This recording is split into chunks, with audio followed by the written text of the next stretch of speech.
दोस्तों नमस्कार। स्वागत है एक बार फिर आपका आपके अपने चैनल श्रुतिकोश में। और इस वीडियो में हम बात करने वाले हैं दोस्तों बाल अधिकार एवं बाल संरक्षण की, जो कि एक टॉपिक जो है आपके रीट के सिलेबस के अंदर जोड़ा गया है। तो आइए शुरू करते हैं हम आज का हमारा टॉपिक। उससे पहले दोस्तों, अगर आपने अब तक श्रुतिकोश चैनल को सब्सक्राइब नहीं किया है तो आप सब्सक्राइब कर लें, जिससे कि आपको लेटेस्ट वीडियो प्राप्त होते रहें। और अपने दोस्तों के साथ आप इसको शेयर कर सकते हैं। अगर आपको लगता है कि ये आपके लिए नॉलेजेबल है तो आप इसे शेयर ज़रूर करें। तो दोस्तों शुरू करते हैं आज का हमारा टॉपिक। दोस्तों जब हम बात करते हैं बालक की, देखिए बाल अधिकार हमारा विषय है, तो सीधी सी जाहिर सी बात है कि हम बात किसकी करेंगे। हम बात करने वाले हैं यहाँ पे दोस्तों बालकों की। तो बालक जो है वो हमारे समाज की संपत्ति है, हमारे राष्ट्र की संपत्ति है। और उसके विकास के लिए ना केवल उसके परिवार, समाज, राष्ट्र, जो सभी का भविष्य है वो उस बालक से जुड़ा हुआ है। बालक के प्रति हमारे व्यवहार, उसकी शिक्षा, उसके स्वास्थ्य आदि कई जो चीज़ें हैं वो डिपेंड करती है। समाज के जितने भी वर्ग हैं वो बालकों के अधिकार को सुनिश्चित करने का प्रयास करते हैं। बालक चूँकि आयु में छोटा होता है और उसे अपने अधिकारों का ज्ञान नहीं होता, बालक की उपेक्षा करना ये समाज को एक नुकसानदेह साबित हो सकता है। क्योंकि भविष्य के सुखद हम समाज की अगर कल्पना करने की बात करते हैं तो वहाँ पे फिर बालकों के अधिकारों की रक्षा करना अति आवश्यक हो जाता है। क्योंकि वही जो बालक है वो आने वाले समाज की, आने वाले भविष्य की, आने वाले हमारे राष्ट्र की एक रीढ़ की हड्डी की तरह काम करते हैं। दोस्तों संयुक्त राष्ट्र संघ की अगर बात की जाए तो संयुक्त राष्ट्र संघ और भारत सरकार ने बच्चों के लिए अधिकार एवं नीतियों का निर्धारण किया। बच्चों को उनके जन्म से ही उनकी पहचान, सुरक्षा, शिक्षा, स्वास्थ्य, भोजन, समानता आदि कई जो अधिकार है वो दिए। और ये अधिकार जो है बिना किसी धर्म, जाति, लिंग का भेद किए बिना स्वतः ही उन्हें प्राप्त हो जाए, ऐसे प्रावधान जो है कर दिए गए। दोस्तों बाल अधिकार संरक्षण आयोग कानून 2005 ये क्या कहता है? ये भी यही बात कहता है कि बाल अधिकार जो है वो बालक और बालिकाओं के वे समस्त अधिकार हैं जो 20 नवंबर 1989 को संयुक्त राष्ट्र संघ के बाल अधिकार अधिवेशन द्वारा स्वीकार किए गए थे। यानी उन सभी को यहाँ पर सहमति प्रदान कर दी गई है। जो हमारे भारत के अंदर कानून बनाया गया उसके अंदर 2005 के कानून के अंदर, यानी भारत सरकार ने 11 दिसंबर 1992 को इसके लिए सहमति प्रदान कर दी थी।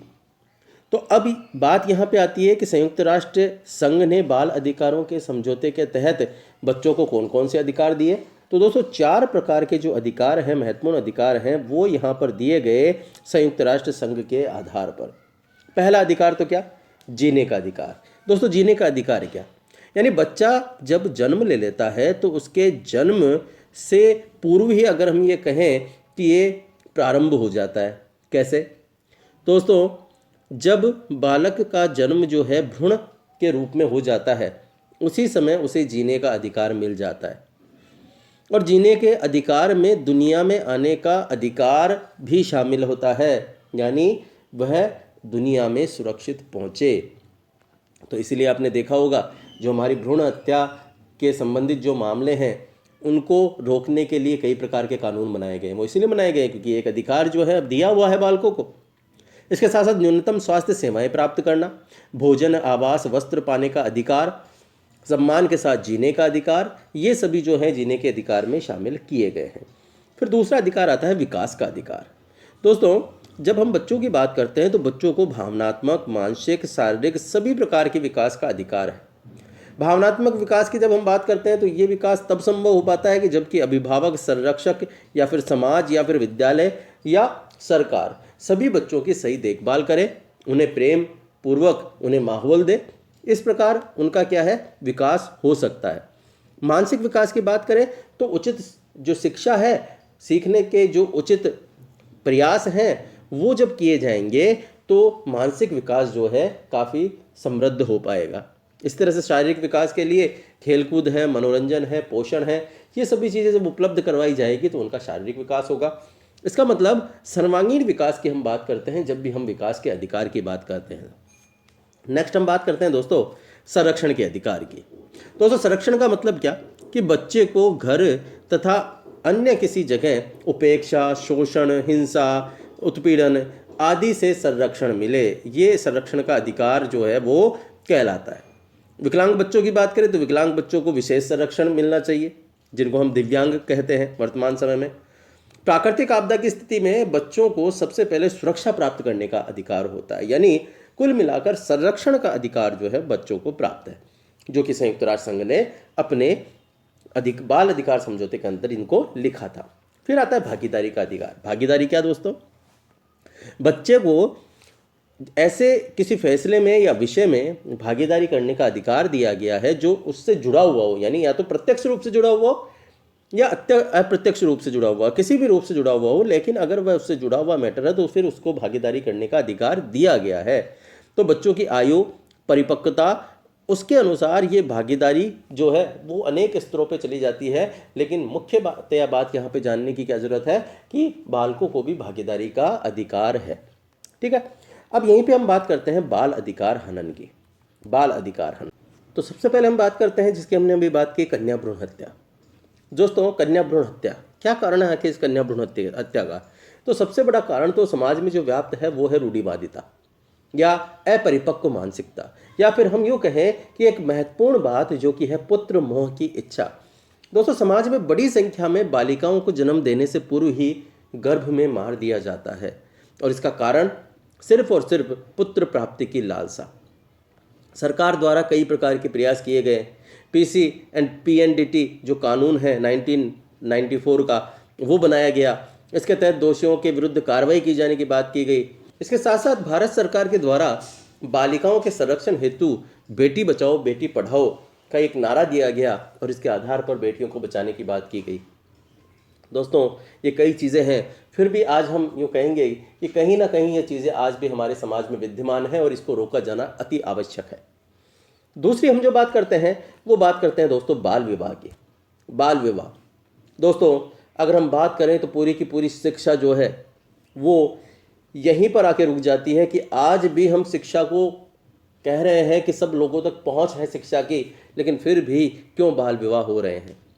आज भी जो अबूझ सावे होते हैं, चाहे वो आका तीज का साव हो, चाहे बसंत पंचमी का साव हो, चाहे कई अन्य सावे हो, तो किसी भी जगह बाल विवाह जो है वो बार बार हो रहे हैं, और इसका मुख्य कारण यह है कि जन चेतना की कमी है। दोस्तों जन चेतना की कमी है, शिक्षा भी अभी समुचित रूप से लोगों को नहीं मिल पाई है, इसलिए ग्रामीण क्षेत्रों में बाल विवाह अधिक संपन्न होते हैं, और ये एक पुरानी सामाजिक कुरीति जो लगातार चलती आ रही है और हम उसे नहीं रोक पा रहे हैं। हम उसमें इतने सफल नहीं हो पाए जिन्हें और विषयों के अंदर हम हैं। और इसके क्या प्रभाव पड़ा? इससे बच्चों के अधिकारों का हनन होता है। दोस्तों बच्चा क्या जानता है, उसे क्या पता फेरे क्या हो रहे हैं, किसके हो रहे हैं। उसे गोदी में लेके और फेरे खिला दिए जाते हैं और हो गई शादी। तो बाल विवाह से बच्चों के बेहतर स्वास्थ्य, पोषण, शिक्षा के अधिकारों का हनन हो रहा है। साथ में हिंसा, उत्पीड़न, शोषण करने से बच्चों से जो मानसिक और शारीरिक जो उनको क्षति हो रही है वो भी गंभीर रूप से हो रही है, घातक उसकी संभावनाएं बनी रहती है। कम उम्र में विवाह से शिक्षा का जो मूल अधिकार देने की बात की जा रही है उसका भी कहीं ना कहीं हनन हो रहा है, और इसकी वजह से बहुत सारे बच्चे जो हैं अनपढ़ हैं, अकुशल हैं, वो रह जाते हैं। इससे उनके सामने अच्छे रोजगार पाने और बड़े होने पर आर्थिक रूप से स्वतंत्र होने से ज़्यादा संभावना नहीं बचती है। बाल विवाह प्रवाही रोकथाम जो कानून है वो भी बनाया गया, जिसको बाल विवाह प्रतिषेध अधिनियम 2006 के रूप में जाना जाता है, वो भी यहाँ पर बनाया गया है, क्रियान्वयन उसका किया गया है। लेकिन धीरे धीरे अब ये कुरीति जो है वो समाप्त होने की तरफ हम कहें तो अग्रसर है। लोग जागरूक हो रहे हैं, लेकिन इतने अधिक मात्रा में जागरूक नहीं है। हमें और इन लोगों को जागरूक करने की आवश्यकता है। वहीं पे बात करें हम बाल श्रम की। दोस्तों बाल श्रम आज भी हम देखते हैं कि बड़ी संख्या में जो बच्चे हैं वो शिक्षा प्राप्त करने के बजाय दुकानों में या कारखानों में या घरों में या फिर ढाबों पर या फिर चाय की दुकानों पर, ईंट भट्टों में, खेतों में काम करते हुए नजर आते हैं। उनसे लगातार काम लिया जाता है, उनका शोषण हो रहा है। बाल श्रम अधिनियम निषेध और नियमन 1986 का जो कानून बना हुआ है उसमें कहा गया है कि 14 वर्ष से कम आयु के बच्चे जो हैं उनको जीवन के जोखिम में डालने वाले जो व्यवसाय हैं वो नहीं करवाए जाएंगे। कानून द्वारा निर्धारित की गई सूची में जिनको शामिल किया गया है वो काम करना निषेध होगा। इसके अलावा अगर किशोर न्याय देखभाल और संरक्षण अधिनियम 2000 की बात की जाए तो बच्चों के रोजगार को एक दंडनीय अपराध बना दिया गया है, लेकिन फिर भी कहीं ना कहीं ये रोजगार जो है आज भी किए जा रहे हैं, लोगों को काम में लिया जा रहा है, बालकों को ऐसे श्रमों में लगाया जा रहा है। तो कहीं ना कहीं ये बाल श्रम कानूनों को तो ठेंगा बता ही रहा है। साथ में जो मौलिक अधिकार दिए गए हैं जिसमें भी बात की गई है शोषण के विरुद्ध अधिकार, कहीं ना कहीं वो भी अपने अस्तित्व को खोता जा रहा है। तो इसकी तरफ भी ध्यान दिया जाना आवश्यक है। दोस्तों, इसके साथ साथ बाल यौन हिंसा, ये भी एक महत्वपूर्ण मुद्दा आज के समय में है, क्योंकि भारत सरकार द्वारा 18 वर्ष से कम उम्र के बच्चों के साथ होने वाली यौन हिंसा की रोकथाम हेतु लैंगिक अपराधों के बालकों का संरक्षण अधिनियम 2012 जो है वो लागू किया गया है। और ये जो लैंगिक अपराध है ये आज के समय में भी काफ़ी हो रहे हैं, तो इन अपराधों से मुक्ति भी एक तरह से होनी चाहिए। ये बाल अधिकार हनन के अंतर्गत ही आता है। बाल तस्करी की अगर बात की जाए तो बाल तस्करी, दोस्तों, बाल श्रम, यौन हिंसा, अन्य प्रयोजन के लिए पैसे देकर उनको शारीरिक रूप से प्रताड़ित करना, बहला फुसला कर, डरा धमका कर, शक्तियों का दुरुपयोग करके, अपहरण करके बालक बालिकाओं की तस्करी की जाती है। और ऐसे आपराधिक जो कार्य हैं उनकी रोकथाम के लिए दंडात्मक कानून बनाए जाने आवश्यक हैं, बनाए गए हैं, बनाए जा रहे हैं, लेकिन अभी भी और प्रयास किए जाने आवश्यक है। नेक्स्ट हम बात करते हैं दोस्तों बाल दुर्व्यवहार की। बालक के साथ दुर्व्यवहार, दोस्तों, बालक के साथ दुर्व्यवहार किस तरीके का? किसी भी तरह से शारीरिक, लैंगिक या भावनात्मक दुर्व्यवहार, अत्याचार या हिंसा करना बाल दुर्व्यवहार के अंतर्गत ही आता है। शारीरिक दुर्व्यवहार, तो शारीरिक दुर्व्यवहार क्या? दोस्तों, शारीरिक दुर्व्यवहार का मतलब हुआ कि ऐसा कोई भी कार्य जो बच्चे को पीड़ा दे, चोट पहुंचाए या तकलीफ दे, वो शारीरिक दुर्व्यवहार के अंतर्गत आता है। बाल यौन दुर्व्यवहार के अंदर वे सभी अपराध सम्मिलित हो जाते हैं जो लैंगिक अपराध कहलाते हैं, वो बाल यौन दुर्व्यवहार कहलाते हैं। इसके अंदर जो आपका पॉस्को एक्ट है वो अधिनियम यहाँ पर लाया गया है, लैंगिक अपराधों से बालकों का संरक्षण, पॉस्को अधिनियम ये कहलाता है, ये सम्मिलित किए गए हैं। वहीं पर जब हम बात करते हैं भावनात्मक दुर्व्यवहार की, तो भावनात्मक दुर्व्यवहार में जो कार्य आते हैं उनमें क्या है कि अगर बच्चा किसी तरह से तनाव में आ रहा है, भावनात्मक या मानसिक पीड़ा का शिकार बनता है, तो वो दुर्व्यवहार जो है किसमें आ जाते हैं? भावनात्मक दुर्व्यवहार में आ जाते हैं। और यहीं पर ऐसा कोई भी पूर्वाग्रही व्यवहार जो बच्चे की जाति, लिंग, व्यवसाय, धर्म के आधार पर किया जाता है, वो भी इसके अंतर बाल दुर्व्यवहार के अंतर्गत ही आता है। इसका मतलब बच्चों को सजा देना, उन्हें अनुशासित करना और उन्हें वयस्क के अधिकार में लाना, ये जो है इनका एक परंपरागत जो तरीका माना जाता है। लेकिन यहाँ पर परंपरागत तरीके के साथ साथ ये भी देखना होगा कि शारीरिक या मानसिक किसी भी प्रकार की जो हिंसा है वो उनके साथ नहीं की जाए। तो ये धीरे धीरे व्यवहार परक रूप में भी लानी होगी कि बालकों के साथ जो दुर्व्यवहार की स्थिति है वो कहीं ना कहीं नहीं हो। अब हम बात करते हैं कि आखिर इनके प्रभाव स्वरूप क्या परेशानियां आती है। तो दोस्तों, जब इनके विरुद्ध दुर्व्यवहार किया जाता है तो इनके प्रभाव स्वरूप बच्चों में जैसे कि अनिद्रा है, निराशा की भावना है, खुद को बेकार समझना है, या फिर क्रोधित होकर चिल्लाने की भावना, चिड़चिड़ापन कई बच्चों में आपने देखा होगा, दोस्तों से अलग थलग रह के अकेले में रहना, या फिर ध्यान केंद्रित नहीं कर पाना। पढ़ाई के अंदर कई बार आपने देखा होगा कि अध्यापक कुछ पढ़ा रहा होता है और बालक ध्यान केंद्रित नहीं कर पाता है, पढ़ाई में कमज़ोर हो जाता है, धीरे धीरे झगड़ालू व्यवहार करने लगता है, परिवार के अंदर, समाज के अंदर, स्कूल के अंदर, कई जगह नफरत जो है, विद्यालय या घर से भागने जैसी स्थितियां जो है, ये सारी स्थितियां जो है सामने आ जाती है जब बच्चों के साथ दुर्व्यवहार किया जाता है। बच्चों में आत्मसुरक्षा की भावना जो है खत्म हो जाती है, तब ऐसी स्थितियां निकलकर सामने आती है। तो अब इसके साथ साथ हम ये भी देख लें कि आखिर बच्चों के क्या कर्तव्य बताए गए हैं। दोस्तों, अधिकारों के साथ कुछ कर्तव्य जुड़े हुए होते हैं, हमें पता है, क्योंकि अधिकार तभी सही तरीके से काम कर पाते हैं जबकि कर्तव्यों के साथ वो किए जाएं। तो बच्चों से जिन कर्तव्यों की पालना की बात की जाती है वो कौन कौन से हैं? देखिए, उनसे सबसे पहले तो यही उनसे अपेक्षा की जाती है कि अभिभावकों, शिक्षक जो होते हैं वो, कि अभिभावक, शिक्षक, कर्मचारी या फिर बाहरी जो लोग होते हैं उनका सम्मान करना चाहिए। तो बच्चों को ये सम्मान जो है देना चाहिए। दूसरा, बच्चों को अपने से संबंधित आवश्यक जानकारियां अभिभावकों और शिक्षकों को देनी चाहिए। दूसरे साथियों के साथ अपने ज्ञान को बांटना चाहिए। इसके साथ साथ कभी भी दूसरे बच्चे के साथ दुर्व्यवहार या फिर शारीरिक चोट पहुंचाने का काम जो है वो नहीं करना चाहिए, तनाव नहीं देना चाहिए, धमकाना नहीं चाहिए। छोटे छोटे जो नाम होते हैं उनसे नहीं पुकारना चाहिए, जैसे कमलेश को कह दिया काड़ू, है ना। तो ऐसे जो नाम होते हैं, वो अपमानित करने वाले जो नाम होते हैं वो नहीं बोलने चाहिए।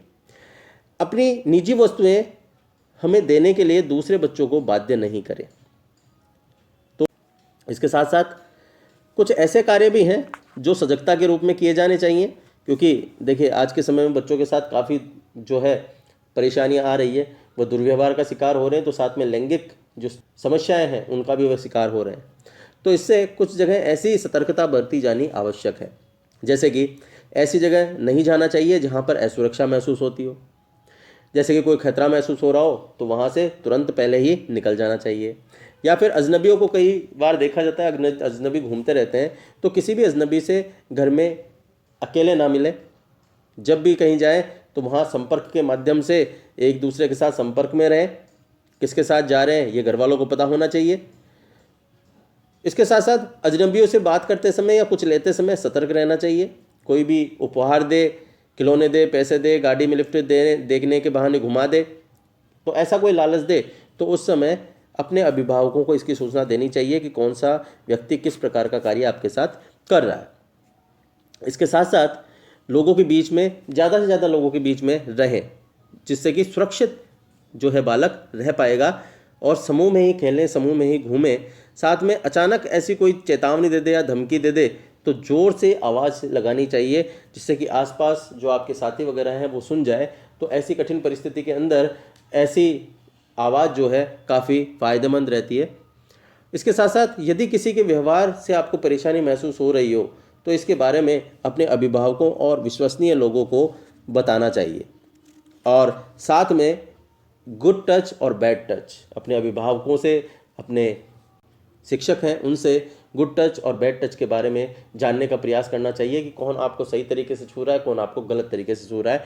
तो ऐसी स्थिति के अंदर आप अगर मान लीजिए कहीं खतरा महसूस कर रहे हैं तो फिर 1098 या 100 नंबर जो हैं वो आपको याद रखने होंगे, जिससे कि आप उन पर फ़ोन मिलाकर और अपनी सुरक्षा की मांग कर सकते हैं। इसी के साथ सूने स्थानों पर शौचालय अकेले में ना जाए। इंटरनेट या अजनबी जो व्यक्ति होते हैं उनको अपना नाम, पता, उम्र, फ़ोटो आदि उजागर नहीं करनी चाहिए। कोई आपके परिवार के बारे में मान लीजिए कई बार कह देता है कि आपके परिवार के साथ ये हो गया, आपात स्थिति बताता है, तो ऐसी स्थिति में स्कूल द्वारा इसकी पुष्टि किए बिना स्कूल की परमिशन के, बिना शिक्षकों की परमिशन के स्कूल नहीं छोड़ना चाहिए। ठीक है, तो ये कई बातें हैं जिनमें सजगता रखी जानी आवश्यक होती है। अब बात करें कि बाल संरक्षण हेतु आखिर कौन कौन सी संस्थाएं बनाई गई है, कौन से ऐसे तंत्र हैं जो बनाए गए हैं। तो दोस्तों, राज्य में बाल अधिकारों के संरक्षण और पुनर्वास हेतु बाल अधिकारिता विभाग जो है वो कार्यरत रहता है। और इस बाल अधिकारिता विभाग के द्वारा ही सारे जो है उद्देश्य बनाए जाते हैं। तो इसका प्रमुख उद्देश्य क्या है? इसका उद्देश्य है दोस्तों कि बालक अधिकारों एवं बच्चों के संरक्षण से संबंधित जो कार्यक्रम हैं, जो योजनाएं हैं, जो नीतियां हैं, जो अधिनियम हैं, उनका प्रभावी रूप से क्रियान्वयन सुनिश्चित करना। तभी राज्य में बाल अधिकारों के संरक्षण और पुनर्वास जो है वो किया जा सकता है। तो इसके अंदर कुछ जो संस्थाएं हैं वो इसका सहयोग करती है, जैसे कि राज्य बाल अधिकार संरक्षण आयोग। तो राज्य बाल अधिकार संरक्षण आयोग क्या करता है दोस्तों? राज्य बाल अधिकार संरक्षण आयोग जो है ये बालक बालिकाओं के अधिकारों के हनन के मामलों की जांच करता है, सुनवाई के साथ साथ बच्चों से जुड़े कानून और योजनाओं के क्रियान्वयन की निगरानी रखता है और उनकी समीक्षा करता है।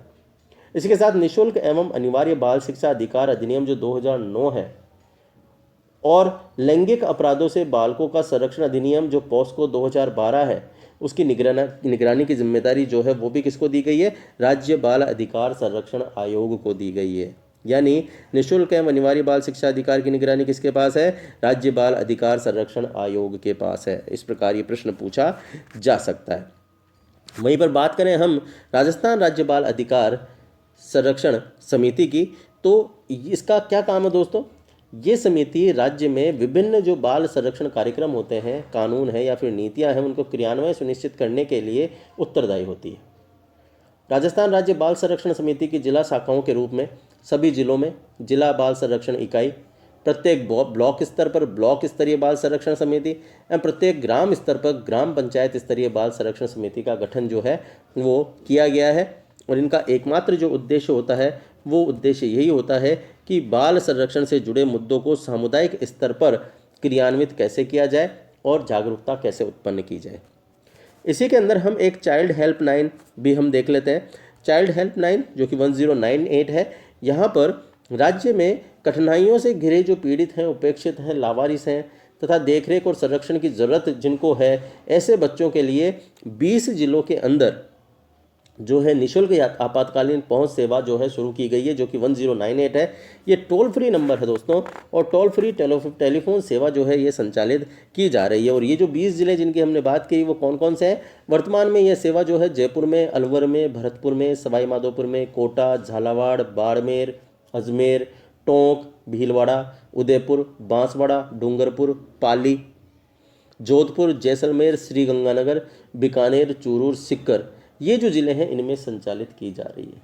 तो इस प्रकार ये बाल संरक्षण हेतु तंत्र जो है वो तैयार किया गया सरकार की तरफ से। कुछ जो संरक्षण और पुनर्वास के लिए बाल अधिकारिता जो विभाग है उसके अंतर्गत ये संस्थाएं काम करती है, जो बालकों के संरक्षण का जिम्मा इनके प्रति है। तो ये था दोस्तों हमारा टॉपिक जो कि बाल अधिकार और बाल संरक्षण से जुड़ा हुआ था। तो इस वीडियो में इतना ही दोस्तों। अगले वीडियो में फिर एक नए टॉपिक के साथ आपके सामने उपस्थित होऊंगा। तब तक के लिए धन्यवाद। आपका दिन शुभ हो।